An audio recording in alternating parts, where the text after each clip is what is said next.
Hello, welcome to Recapping with Delora and Ashley.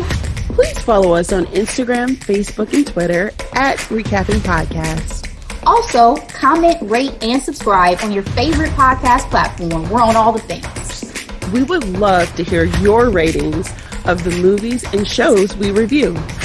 Email us your audio file to recappingpodcast@gmail.com and we will play it during the show.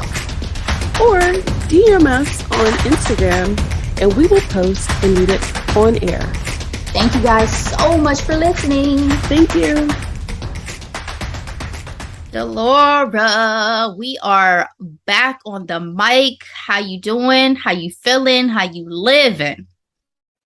Thriving, okay? Thriving. Mm-hmm. Whether or not I'm fully there, we're speaking that into existence.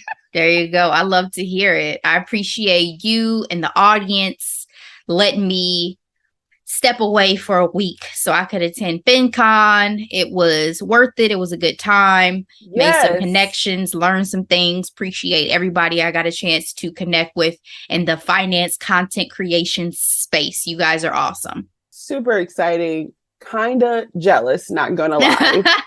But super, super exciting. And well, I'm glad 2023, maybe we'll be attending together. You know what? I like how that sounds. Well, you know, obviously for our usual Thursday episode, the headlines and hot topics have kept rolling even without us, right? So much has happened. There have been some major things. Yes. We'll start off with the Kardashians. You like if we must. What you said. I mean, hey, this is like old beef continuing on to be new beef, which will continue on until, I guess, you know, if Ray J feels like his feelings have been addressed and his voice has been heard, right? Because he's a father now. He's a father. You know, I thought he was trying to stay out of the mess, but apparently Ray J said, I'm still keeping up with these GD Kardashians. And got time today. I got time today. So Ray J decided to get on social because Kris Jenner in particular made an appearance on the Late Late Show last week, and she took a lie detector test, or quote unquote lie detector test, that, you know, James Corden, the host of that show, and Kylie Jenner asked her questions, with one of them being whether she had helped her daughter Kim release that infamous sex tape. No, Kris Jenner responded, and after a few seconds, the polygraph examiner confirmed her answer was true. She said, "Thank you. We cleared that up." Ray J said, okay. He said in a 28-minute Instagram video, "You going to try to crush my career, make me look stupid when you know you was the mastermind. Kris, you know you ran the play." Delora, this is via Yahoo Entertainment. He even went so far as to say Kris reviewed a second sex tape as well, watch both the first one we've seen and the second one to choose which one was best to release to make her daughter look the best and put her in the best light. What do you think of these claims that Ray J is making? And do you think the Kardashians are going to address this formally? Nothing Ray J said in that video would shock me. Kris Jenner would absolutely watch a sex tape before it's released. I believe that wholeheartedly. He also said that it was Kim who signed his contract, which we all know is illegal, and it would also be an egg on her face isn't even really the best. And I'm sorry, I should clarify. He's claiming there's 3 sex tapes in total. All of them, according to him. He's like, he doesn't have any of them in his possession. And you know what? Someone said this on Twitter, and I'm finding it very hard to believe, but the Kardashians may be in their flop era. Like, the show is okay, but it's no longer the biggest thing on the platform in terms of Hulu. And this relationship that Kim had with Pete makes her look kind of bad in my personal opinion. And of course, all the things with Kanye. And I don't know. I just find it interesting that Ray J is deciding to do it, but I feel like he's feeling like that tweet I just mentioned, like you kick them when they're down. And Kardashian scheming would not surprise me in the least. But let's not forget, Kim stole money from Brandy. Okay. Mm-hmm. Like, and we all know during that time, sex tapes allegedly. But at that time, sex tapes were the way to go. And Kim was so desperate for fame. That part.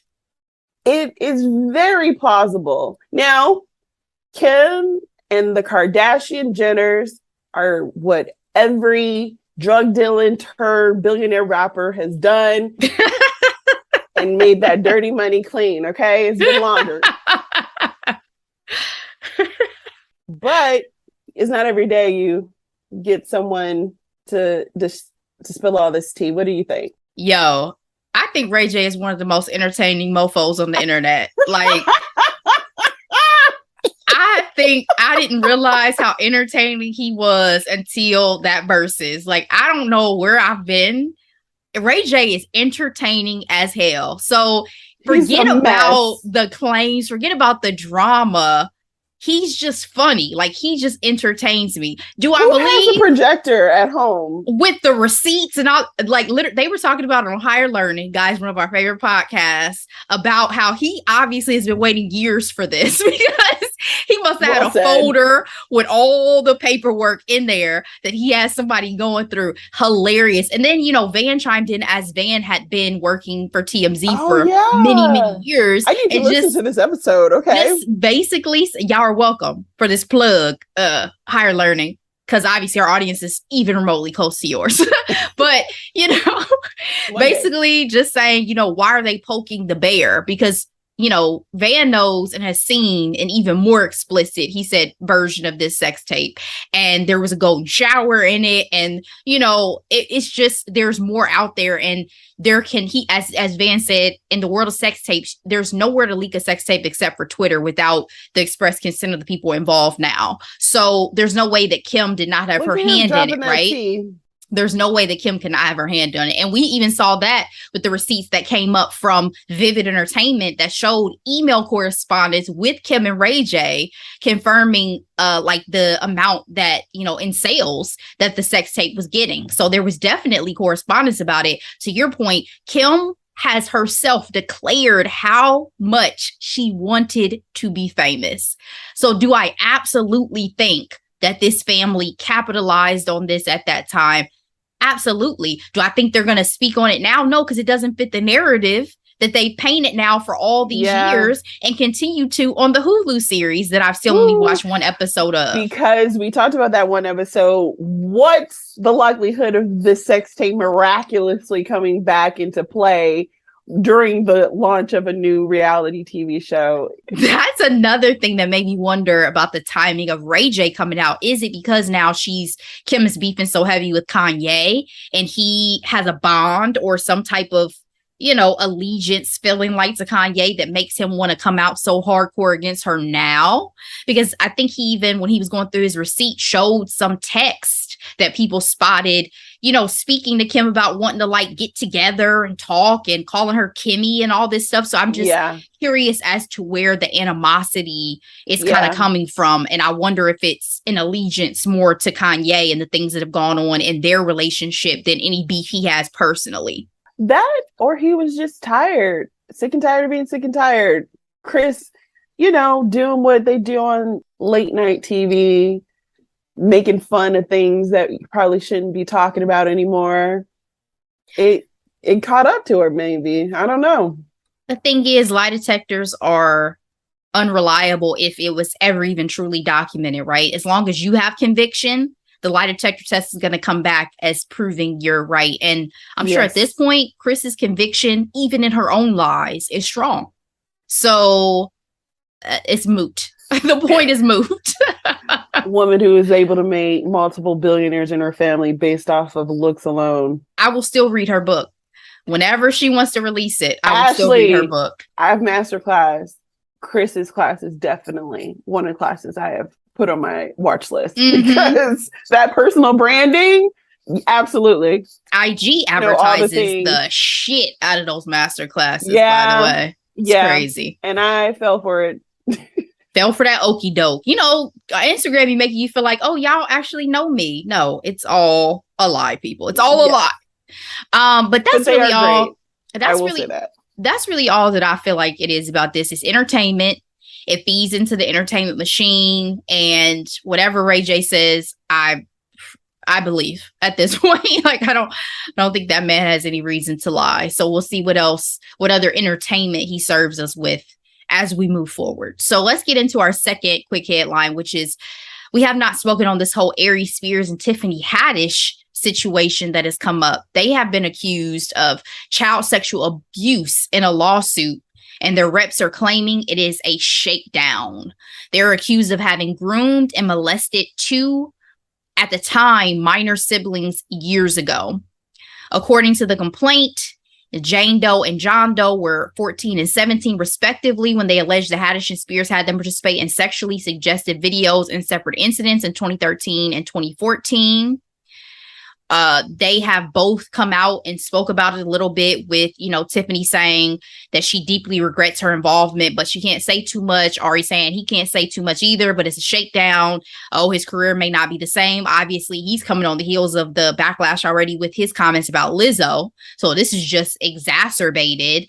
But I'm not sure if this is going to be survivable for either of them, given the potential allegations and what could come out with this. Because just the backlash from people resurfacing this video of this Funny or Die skit has been met with enormous backlash. Laura, what were your thoughts about this story? Thoroughly disgusted, terribly disappointed in Tiffany Haddish, but not surprising at the same time. I hate to say that, because the reason why I say it's not surprising is because her comedy is overtly sexual, right? And the quote unquote joke that they were trying to play, it's not surprising. That's pretty much what I'm trying to say. Through a pedophile's eyes. That's the name of the skit, people, for anyone who's not aware. I forgot about that. Yeah, I feel sorry for the victims. I hate that this much time has passed, but again, I don't think there's any statute of limitations when it comes to things like this. But I do feel like Tiffany is going to take a harder hit than Aries Spears, because again, who was talking about Aries Spears until he inserted himself in the bashing of Lizzo several weeks ago? It's gross, it's disappointing, and I hope that the victims get what they're looking for. I don't know. I think this is really going to affect Tiffany Haddish's career by far the most. I do too, especially because I feel like so much of what I was hearing was that she was the one who had the relationship with the kids and with the family. Yes. She's the one who who they had a trust in and all this stuff. So it made it seem like, she was the one who put them into this environment and into this situation because they trusted her. Yeah. So it was shocking. I remember being shocked when this headline first came out and being like, Tiffany, again, Aries Spears is whatever. I don't even really, I couldn't name you a single joke that man has ever made, but Tiffany Haddish's career has 20 been years. Absolutely not. No. Tiffany's career has been hot for a long time, and it was very shocking. And I did happen to see some edited versions of that skit, and it was deeply disgusting and disturbing.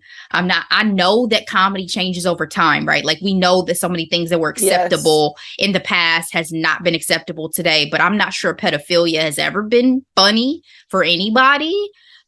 So this was definitely, if nothing else, very poor judgment. Yes. And again, I'm not sure yet whether or not it's going to be really survivable, because we know that it's harder for Black celebrities to bounce back from controversy, and that's just a fact. The first example that comes to mind is a recent example in a conversation we had just this summer with Ricky Martin, and that turnaround was pretty swift. And it just came out now that he's suing the nephew for, you know, the claims that he made For against slander. him for slander, defamation. Absolutely. And so we still have to wait and see what Ricky Martin's career is going to look like post everything that has, you know, been claimed and already resolved. And with this, it seems like this may take some time, and it's not a good look. I mean, pedophilia is molestation, sexual abuse. Those are the big biggies. Even when people who go to prison for murder want to mess up the people who come in for child abuse and sexual abuse. So that's tough. You know, hope for the best for the young victims who are involved for sure. And we'll see how this story unfolds.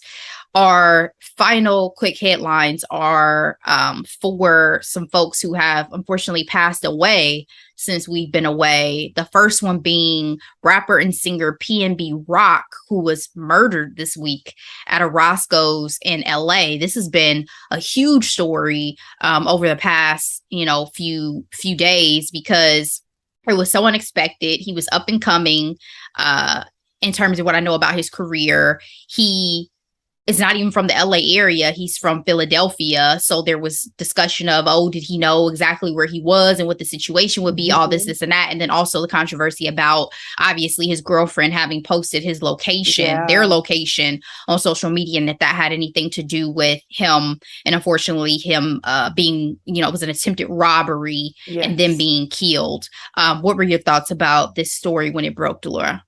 I'm very heartbroken for Gen Z when it comes to their musicians, because the amount of young Black rappers dying, it just seems, it's just a lot, and over frivolous things. This being, as you mentioned, an attempted robbery. That's happened to several young men that has passed on, even just this year, young rappers. And so I was not familiar with his music, but I thought I wasn't, and then I saw Shade Room post like a clip of his greatest hits, and I know all of his songs actually. Did you? Yes. But 30 years old, no. And then the backlash that his girlfriend is getting right now is ridiculous. And Can't imagine. Really pissed me off. I'm like, you got to be kidding me. Can't imagine. Especially because she witnessed it, right? She was there. So when he was killed. Hearing this, baloney on the internet. And let me just say, I didn't even go looking for the video of him laying in the restaurant, and I still saw it. And I was like, why am I seeing this? I'm glad I didn't see it. I'm surprised I didn't, but I have heard a lot of people talk about it. It was so upsetting. I was like, what am I seeing? And why am I seeing this?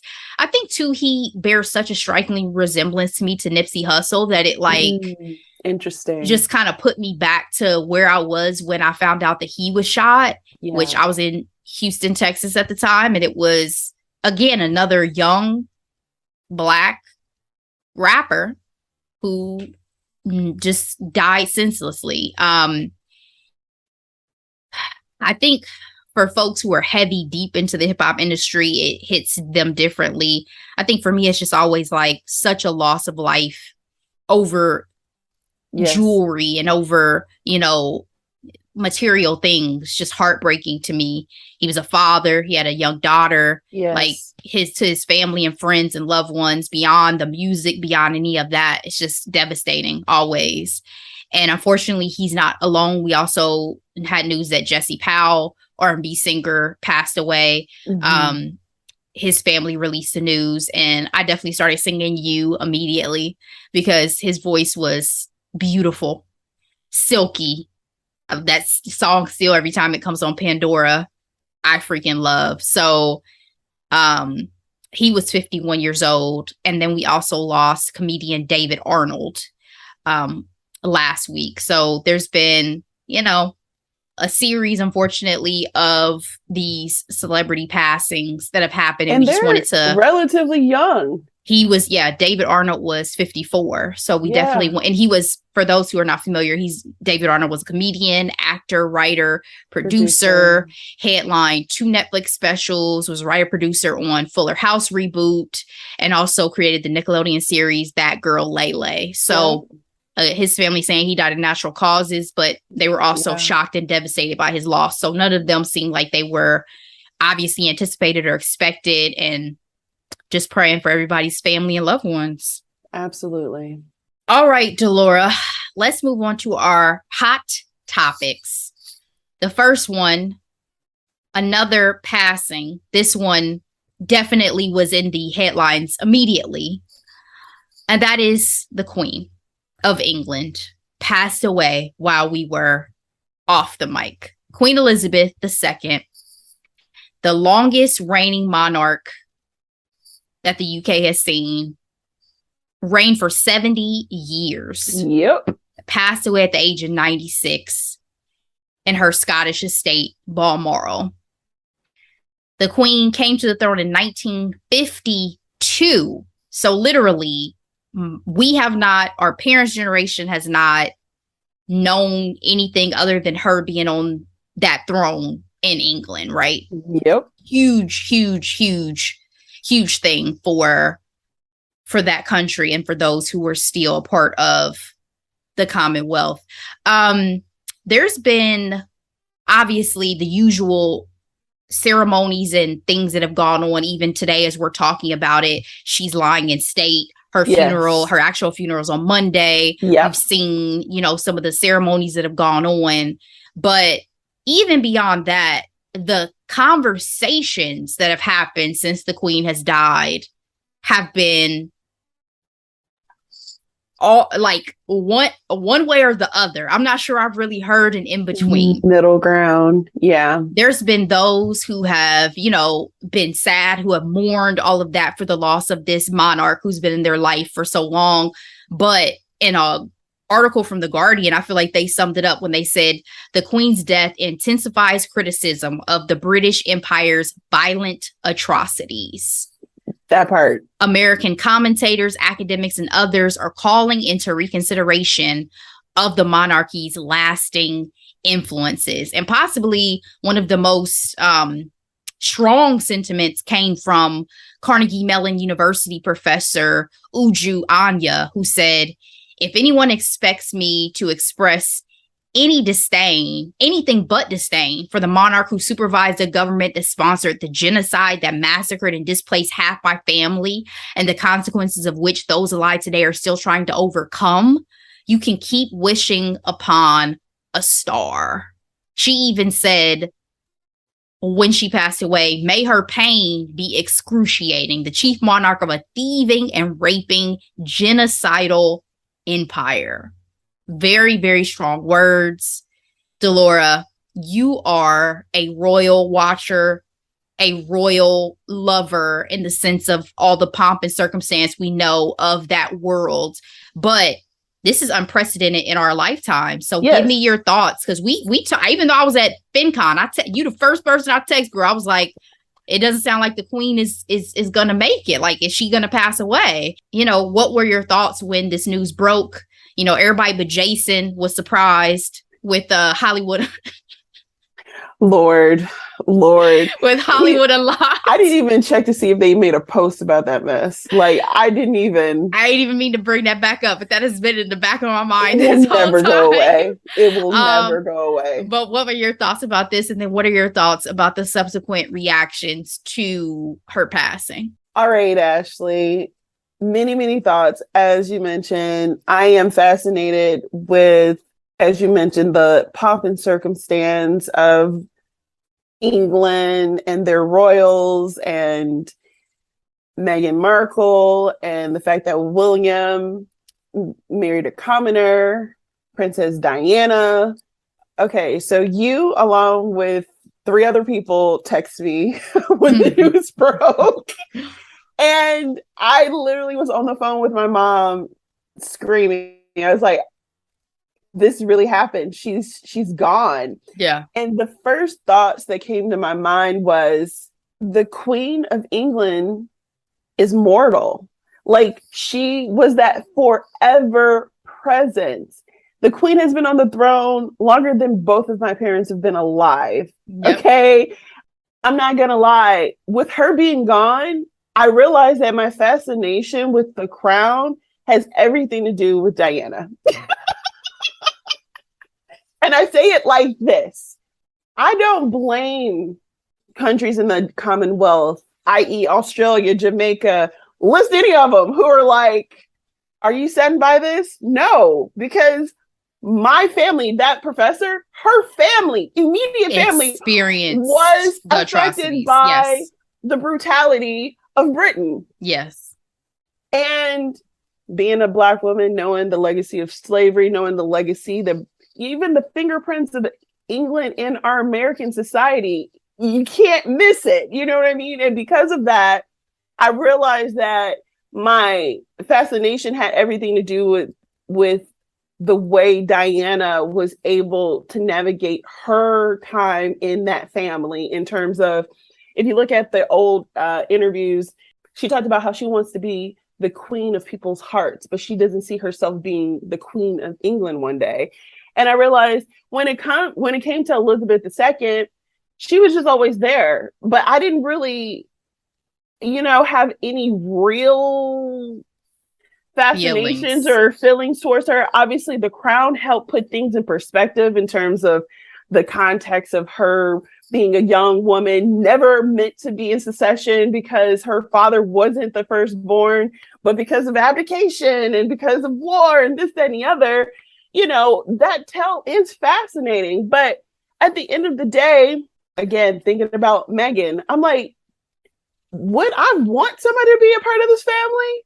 Thinking about not my people. No. You know what I mean? But I'm like, I was so excited by it. But I think Tales of Cinderella and all that stuff help pollute our understanding of what really is going on, and the fact that they are so reluctant to take any responsibility for their ancestors or the blood money that they sit on. As everyone knows, any sources of power is weakest during transitional periods. And with Charles being in charge now, it doesn't make me excited, especially now that they didn't even let Harry, who's the only one that actually had like military experience, not wear his uniforms for whatever reason. It was like, y'all are interesting. That's all I gotta say. Charles in Charge. Remember that show from back in the day? That was intentional, Ashley. So, man, I have so many thoughts about this. For one, and my Camilla thought is, as Queen Court Consort, I try not to even dive into the Camilla thing, because we talked about Camilla. Y'all know how I feel about Camilla at this point. It's Team Diana forever. I know that the circumstances to which Camilla and Charles were put in, obviously they already had a relationship established and all that, but the lack of respect, I will never feel good about. They tortured that young girl. I will never feel good about. Was so young when she got into that mess. 19 when they got married. Can I just say that I just now recently listened to and read the transcript from their call that got leaked. I just, in the last maybe which 2 or 3 weeks, that huge story when they had their little illicit call that was in the huge headlines back in the day. I never read that. Girl, he was talking about wanting to live in, like, it was so like weird and gross, and I wish I had never heard it. Like, it was a conversation between lovers. There was no question about that conversation. But I think my thoughts, let me get back to my train of thought about the Queen. I think my thoughts when all of this happened was, for one, knew it was going to be a huge deal still, because she still had been in power in that regard for 70 years. But I also felt like it's the end of the monarchy, because so much has pointed towards the inevitable end of the monarchy, even when she was still alive. Well, and so many people, in my opinion, don't respect Charles. Girl, for various reasons. That is what I was trying to piggyback off really quick. I'm sorry for cutting you off. Okay. If she had confidence in Charles, she would have retired. I had this exact conversation with my mom. I said she could have gone ahead and stepped down at any point in time. She chose to hang on till the bitter end of her life. She could have become, what do you call Prime Minister. What do you call it when you step down, like Queen Mother or whatever you call it? She could have absolutely done that. In my mind, she wasn't going to die until Charles died. That's what I used to think. Whew. I used to think Elizabeth gonna hold on for as long as humanly possible. Her mama made it to like 101. I thought she had 5 more years too, honestly. I think if Philip had, companionship is hard to lose when you had it for so long. It was just a little bit over a year. Absolutely. I think, Philip passing definitely expedited that. But I say all that to say, I really do think that this is the end for them. I think that I'm not sure if William is even going to make it to ascend to the throne. When I was talking about this at FinCon, was saying, "Oh, what do you think Harry's kids would have been like if they had made it?" It ain't gonna make it to Harry's kids. Harry's kids ain't gonna see the day. This is not gonna last. Like, mark my words, this is not going to last much longer, in my opinion. People have seen the light. William is not looking too good either. The way he's been treating Kate in public and leaving her behind at all turns. He's nobody. His beef with Harry alone has painted him in a more villainous light than William has ever been painted. Even during his little break from Kate, when he wanted to live a single life, and she was like, "Okay, well, I'm gonna show you." Like, we have not forgotten. That's what they called her.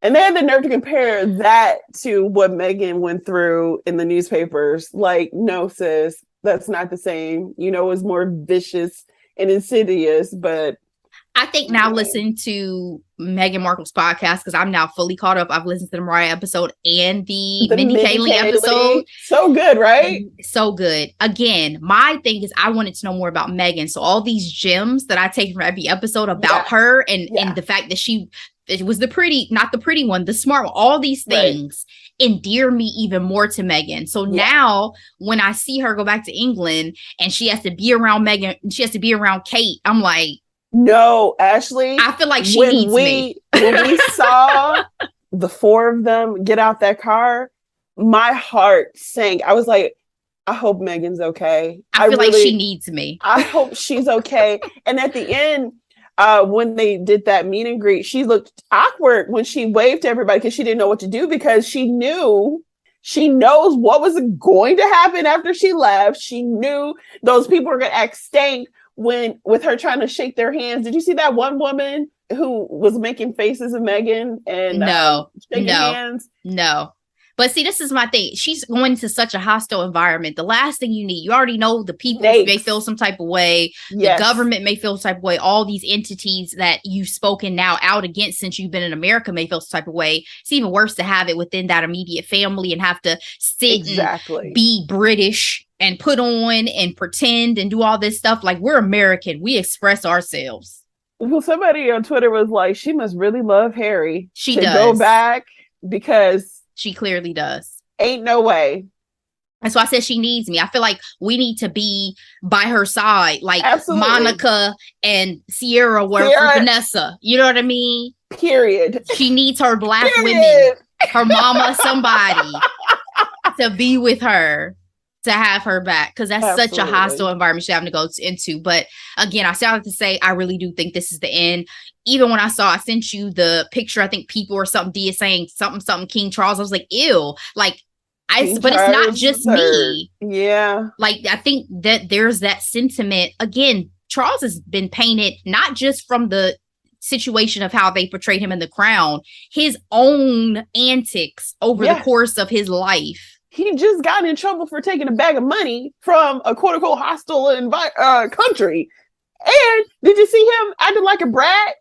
Can you get this out of my way? He's king. Yes, he doesn't have to do all that. However, it looks so petty and stupid. They talked about that on The View. And then wait. The pen apparently was running. He gives it to Camilla and wipes off his own hands Didn't give her nothing. Like, I can't. Camilla, you may see a new side to your boo thing, girl. That man is in the position he may have always felt he should have been in.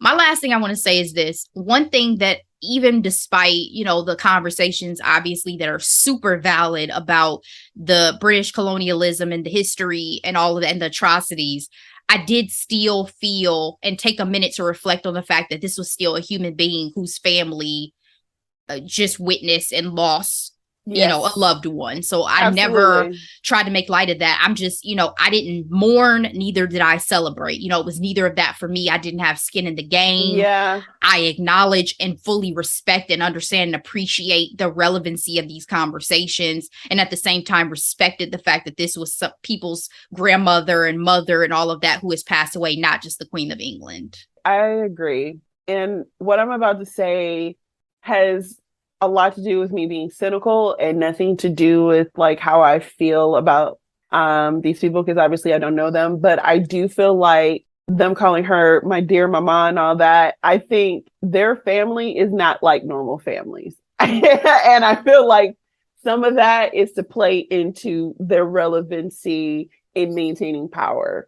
Again, I'm not saying that to be insensitive by any means, but I do feel like they're trying to maintain a front, a face as they go through this transition. And we will see. My mom and I were talking about this, and we don't think Charles has what it takes to be able to carry on the monarchy, but she said Camilla does. She's like, Camilla got the heart and the spine needed. And if he's that obsessed with her, he may listen to her and they may be able to, navigate these waters, but we will see. I thought that was a funny take, but I can see it. You know what I just realized? I think the reason why you like the Brits and the pomp and circumstance, they're actors. Like it's entertainment. It's another that is what I'm saying. Of Hollywood. The messy life of Prince Harry before Meghan was peak tabloid frauder. Let's not forget Vegas. Yeah. But he played into his role as the bad boy. William played into, future King of England. They play into these roles. And that's why they always say that the royal family and the media are like hand in glove, because they need each other to survive. Yeah. Yeah. Feeds machine. Well, that's all we got on that hot topic. Let's move into our final hot topic. The big show. I mean, the viewership was down, but it was still a big show. And that's the Emmys 2022 that just passed. It was a hell of a show, in my opinion. I can't say that I loved the Keenan montage of show songs and like jingles. To make them dance too, yeah. Like, especially kicking off with the Friends one. I was like, where are we going with this? Like, but I laughed my behind off when he was like, have y'all heard of Living Single? I said, I respect that. I appreciate that you brought this to the Emmy stage. I respect it. Obviously we had some huge standout moments. Sheryl Lee Ralph getting on that stage, singing her heart out. Her speech still gives me chills when I think about it. I mean, I had to stop myself from openly ugly cry weeping. What did we text each other? I'm like, I am bawling right now. Because first of all, like my mouth was quivering. You know what I mean? When she started her speech, I was kind of like, what we doing here? But the words that she said, I believe it's a Diana Reeves song. Man, it kind of reminded me of Viola Davis when she won for Best Actress in a Drama for How to Get Away with Murder. She started off talking about the slave or something, and we're like, where we going with this? But again, another notable speech. But Sheryl Lee Ralph, I screamed. I was screaming, Ashley. And Amara's like, what's going on? I'm like, Sheryl Lee Ralph won an Emmy. Just talking about it is going to make me cry. It was so beautiful. Believe in yourself. It was so powerful. Like, those are the moments I love being Black, because I'm just like, I can feel this in my entire spirit. 1000%. Zendaya picked up another Emmy for her portrayal, as we called it, for Euphoria. Yep, her sure speech was so sentimental and emotional for me as well. Like, was it? Because I could tell, like, given her performance, you know how much this character has meant to her, but you can tell that the impact that it's had on her in terms of the engagement she's been able to have with people through this experience of playing Rue. Like, I just love that she was able to articulate that. I think she's so beautiful and eloquent in those moments when I've seen her. And I love the fact that she said she was going to text her boyfriend after. It was the whole thing. Her mom coming up to give her a hug for the award and having to tell people, listen, I'm Zendaya's mama. The whole thing I just love. And then finally, Quinta. I mean, first of all, Quinta is on my best dress list for the night.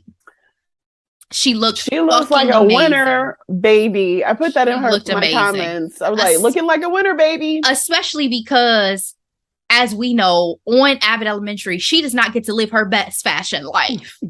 So whenever I see her step out, I'm like, yeah. What I love about it is she is walking in her badassery, to quote Shonda Rhimes, the same way we saw that evolution with Issa Rae. Quinta got the biggest show on network television. Listen. How many people can say that? Listen. She wrote that shit. Okay. This is her show. She cast it. She wrote it. She acts in it. No words. Amazing. She looked fantastic. The Jimmy Kimmel bit, did that bother you that he was on stage pretending to be dead, whatever, while she was accepting her award? Do not enjoy when people are in people's shot, like picture moment when they win awards. Yeah. Was I as upset as some people on the internet? No, but I think it was a bad choice by him. I think she handled it with grace. I think even we always have to be graceful, gracious. I think even her response, though, there could be partial truth in that it made her feel more comfortable to have Jimmy there. We don't always know the relationships that these celebrities have with one another. Very true. She was saying her first night show. Exactly. He's openly supported her. So you never know. Like, we're not in these people's shoes. Sometimes I feel like things are overblown and overhyped. If genuinely she had expressed some form of like distaste for it, okay, then I would feel some type of way. But like, don't let the controversy overshadow the fact that this woman came and slayed this damn award show. Exactly. I don't care that much. So earned. And she stepped over that man, said her speech, and let's keep it fucking moving. Like, I loved that she thanked Larry Wilmore. Yes, I saw his tweet too. Beautiful. He said that he was in tears and he didn't expect it, but he is the godfather of comedy. Okay? Indeed. Again, speaking of Higher Learning, he did an episode with Higher Learning. If you guys have not heard it, it was a great interview. Yes. Issa, like, his list is so long, I can't even really begin. And he's someone who doesn't talk about it either. He does so many of these things and doesn't feel the need to be like, yes, I put so-and-so on. I put so-and-so on. Yep. He's willing to go to bat for us, and I appreciate him for that. So those are just some of the major moments that I wanted to highlight real quick. And then let's get into, these awards in this fashion. So give me your top 3 fashion moments from the night. Easy. Zendaya, Quinta, Lizzo. Okay. And then I'm going to do a shout out to your honorable mentions. My boo, Andrew Garfield. When did he become my boo? I don't know, but I am just like, sir. I'm going to get to Andrew in just a second. Okay, listen. My top 3. Kerry Washington and the Ellie Saab. Stunner. She always gets me. Kerry Washington. The hair. But I didn't mind the messy bun. I'm going to be honest with you, because to me, there was an effortlessness to it that sometimes I like when it seems like the rest of you is so put together and elegant. Like, I don't mind a messy bun. The only thing I didn't like was the black tights. With me. I can see that. The black tight. I am not a fan of stockings. I have never been a fan of, never a day in my life. Okay. So that's just my personal thing. She still looks stunning. Yes. In person, Christina Ricci and Fendi. It didn't photograph as well to me, but when she came on the red carpet, I was like, oh my God. Yes. Christina Ricci has never looked better. She was stunning. Third, Quinta in that Dolce & Gabbana, when she did her interview with Laverne, and she said, I wanted to be a little classy, but keep my sexy, because I'm here for multiple awards. So, you know, I'm an actress, but I'm also a writer, producer. So we got to keep it together. But yes, y'all know who the F I am at the same time. So I loved it. I love the thought behind it. She's gorgeous. Another honorable mention, Issa Rae and Sergio, our favorite, or my favorite designer, who designed Michelle Obama's iconic burgundy pantsuit. I still need that suit. Issa Rae is my favorite person, I think, on almost every red carpet she ever steps on. Not even for the wardrobe, but for the comments, for the way that she engages with people. She's skin for me, though. Her skin, flawless, and teeth, girl. She's the only Drink Champs interview I've ever attempted to watch straight through. I fell asleep because their interviews are 3 hours. Over Pat? Yes. Yes, but I still attempted, and that's the point right there. Yes. My honorable mentions: number 1, Mindy Kaling and Ellie Saab. Yes, Mindy was radiant. She was glowing. Girl, I don't know what you doing or who you effing, but you're looking glorious. And my second honorable mention: Andrew M.F. Garfield. I felt some type of way when I saw this man in that white suit. I wasn't ready, Ashley. I was not ready. What have you been doing that you stepped on this red carpet oozing sex appeal? When I tell y'all, I have never looked at Andrew Garfield, I swear. Never. Twice in my life. And that man's, he could have got it. That's all I have to say. He could have got it. Emmy's night. He's a nice guy too. For me, I'm like, I always been attracted to his niceness, but I never really found him, you know, like, oh, look at him. Yeah, girl, he really came with it. Surprised, and he knew it too. You could see it every photo. Sure did. Yes. Ooh, Chalet, Andrew. If I see you on these streets, all right, let's get to these winners. All right, so not too many, I feel like, shocks or surprises for me in the winners list, but let's roll through them. Outstanding drama series, Succession. As Keenan said, no brothers in that cast. Outstanding comedy series, Ted freaking Lasso. Oh, and I'm only saying that because of Abbott. Here's the deal. I think you said it to me. You're like, oh, well, it won last year. Well, they hadn't won their first year. You know what I mean? Abbott Elementary's first season is so beautiful and perfect. You can't make this up. But I have to say, Mindy Kaling's bit during that award was hilarious to me. Her and BJ. She was like, y'all are lazy. It's just like, we used to have to put out 22 episodes, and now it's what, 13? Most of them less. Most of them less. Especially if you're on HBO. Absolutely. So that tickled me. I knew Ted Lasso was going to win just because it's still such a darling. But as I've said, the second season to me was not as engaging as the first season. The first season, I would agree. I thought it was fantastic. I loved it. It was so unexpected. It was a hidden gem for me at the time. I was like, who would have thought that him portraying this character on a commercial would lead to such a delightful series? But for me, all of the accolades, especially over some performances that I felt like were stronger, pushes me away from it a little bit. Still a really good show, but I don't think I have the devotion that the Emmys obviously have. Outstanding limited series, The White Lotus won, which they got a lot of love because I think Mike White won like 2 awards for this as well. I didn't know he was a Survivor. Me either.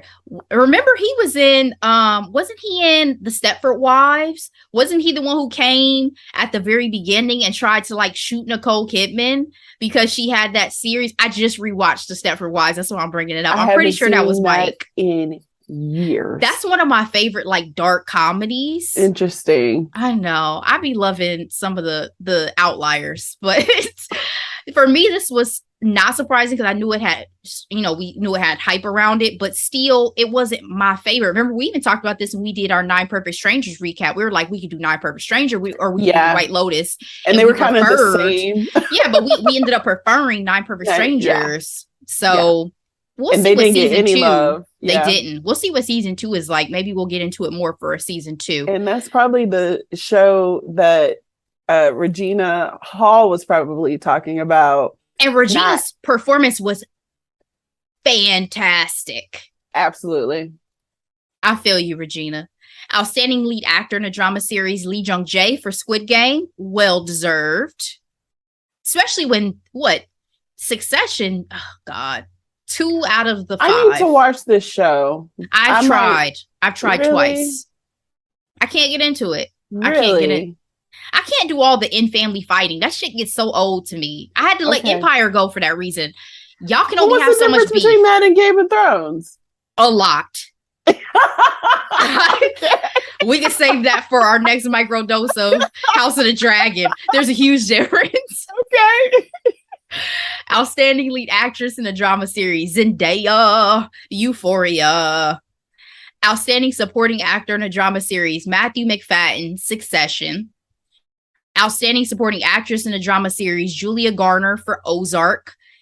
This one, I think we're rooting for Sydney Sweeney just because obviously Sydney really turned out her performance in this season of Euphoria. Yeah, but I think her personal life got in the way. That, and also I think Ozark just had its final season, right? Yes. And I think it was still like in her favor, it seemed like.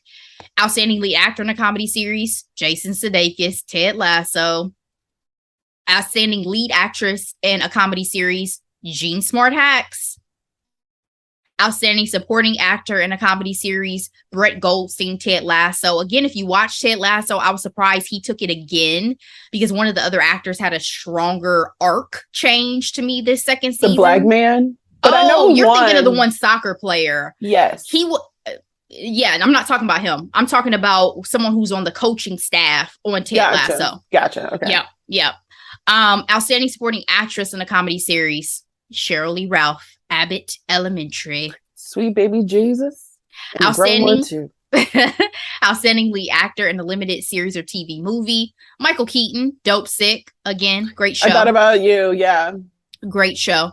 That was a tough category, though. We talked about that one. Yep. Outstanding lead actress in a limited series or TV movie, Amanda Seyfried, The Dropout. I think you called that one.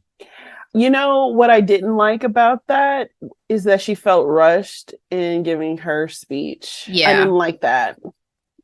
Outstanding supporting actor in a limited series or TV movie, Murray Bartlett, The White Lotus. Outstanding supporting actress in a limited series or TV movie, Jennifer Coolidge, The White Lotus. I love Jennifer Coolidge, but that surprised me. Did it? Yeah. Okay. I thought it was going to be either Caitlin Dever or who else did I have in that one? Maybe even, no, I thought it was going to be Caitlin because I was going to say all the actresses to me in The White Lotus were comparable. Like nobody to me was just exceptionally over all the others. But remember, to me, I think I said this during our Emmy predictions. I'm still upset about the fact that Rosario Dawson wasn't nominated for Dope Sick. She was one of the leads in that series. Mm-hmm. I'm over it. Outstanding reality competition series, Lizzo's Watch Out for the Big Girls. Her speech was so beautiful to me because the part that touched me the most is there are situations where you wish somebody was there, someone you can look up to, but sometimes you have to be that person. Yep. And that was just so powerful to me. Whenever I give advice or something like that, I'm like, this is what you need to know. Okay, this is it. And unfortunately, that's something that a lot of trailblazers have to go through. What I love too is there are people for some reason have loved to hate on Lizzo over the years. And for me, Lizzo has never put out negativity. She's always tried to be positive and uplifting and a great example. So I always love to see her win. Yeah. But when I saw her get this award and beat RuPaul's Drag Race, as you text me, I'm like, this was listen, haters. y'all go ahead and say whatever y'all want to say and live y'all miserable little lives, because Lizzo's out here winning. Because they are mad that she loves herself. They are mad that she doesn't talk shit about herself. Get over yourself. Lizzo out here winning. Okay. Outstanding variety talk series last week tonight with John Oliver. I was really hoping Trevor Noah. I vote for Trevor every year, but John Oliver's show is the new Daily Show. I have never watched a single episode. Oh, I have. To this man. It's good. Outstanding variety sketch series Saturday Night Live, which was surprising. That rounds out our Emmy Awards 2022 winners. Winner Chicken Dinner. It was an interesting show. Like I said, I loved some of these standout moments. I'm glad I got to watch. I still support broadcast TV. Okay. No matter what the numbers say, we're going to keep rocking with it. And yeah, enjoyed the ceremony personally. I enjoyed the ceremony as well. I don't think I've been this hyped or watched an awards show that did it this right in a long time. For the most part. I think people were girding their loins for a little bit there after the Oscars. So I think we're getting back on track with not having. Can I say I forgot about the Oscars? Situations. How about that? Did you? I'm talking about in terms of the outcome of awards. Like, I feel like the people who won genuinely deserved it. I see. Okay. That's what I was referring to. Gotcha. And I love Bowen Yang, by the way. He had the funniest bit of the night for me. The funniest. When he talks about what they did to my president. I lost it. when he called out Selena Gomez saying, "You're just like Lady Gaga, but with two." Tony Bennett. Funniest bit of the night for sure. Yes. I think the only thing I want to see next year is I want to see Z-Way host. I think that would be hilarious and very eclectic. So I need to see her host. But I don't think people are smart enough for her sometimes. I really don't. They need to be, because she deserves this platform. Like, I would love to see it. Not that I don't think Keenan did his thing, but I would love to see Z-Way. Keenan was fine. I think Keenan was fine. Yeah. All right, guys. Well, that wraps up our headlines and hot topics for this week. Delora, we're back on Tuesday with a recap of... It's another TBT. We are recapping The Devil Wears Prada. One of my all-time favorites. Cannot freaking wait. Guys, we will see you then. In the meantime, be blessed. Stay safe. That's all.